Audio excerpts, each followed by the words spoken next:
আজকে বেস লাভারদের জন্য একটা অসাধারণ ডিল নিয়ে আসছি, আর ওইটা হচ্ছে সিএমএ বাডস 2A। এটিডাব্লিউএসটা ফোকাস দিয়েছে তিনটা জায়গায়, বেস বেস অ্যান্ড বেস। মানে বুঝতেই পারতেছেন এটা সাউন্ড কতটা জোস হতে পারে। মিউজিকে ভয়েস অ্যান্ড ইনস্ট্রুমেন্টাল সাউন্ড সব ক্লিয়ারলি শোনা যায়। ভাই এটা কানে দিয়ে গান শুনলে একটা পার্টি ভাইব আইসা পড়ে। 12.4 মিলিমিটারের ডাইনামিক ড্রাইভার দিছে এটাতে, আর এটা টিউন করা হয়েছে কিন্তু ডাইরেক্টের হাত ধরে। আর যারা জানেন না যে ডাইরেক্ট কি, মানে ডাইরেক্ট ডিরেক্ট মানে হোয়াট এভার, তাদের জন্য বলি ডাইরেক্টের অডিও সিস্টেম সাধারণত বড় বড় প্রজেক্টর অথবা স্পিকারে ইউজ হয়ে থাকে। বাকি আরো জানতে ভাই গুগল করে নেন। সো বুঝতেই পারতেছেন এটা সাউন্ড কোয়ালিটি নিয়ে কোনো ছাড় দেওয়া হয় নাই। তাহলে ছাড় দিল কিসে? কল কোয়ালিটিতে না, 4টা এইচডি মাইক ইউজ করছে তারা, তাই কল কোয়ালিটি নিয়েও no issue. 42 dB active noise cancellation আছে উইথ ট্রান্সপারেন্সি মোড।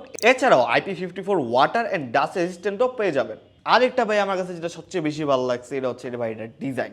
স্কোয়ার শেপের এই বক্সটা দেখতে কিন্তু ভাই দারুণ। সাথে ভাই এটার ডায়লারটা কোনো কাজ না থাকলেও ভাই ঘুরে দেওয়ায় মজাই লাগে। সো এই মজা যদি আপনিও নিতে চান তাহলে চলে যান সেইটেক.com.bd তে, অথবা ঘুরে আসতে পারেন আমাদের ফেসবুক পেজ।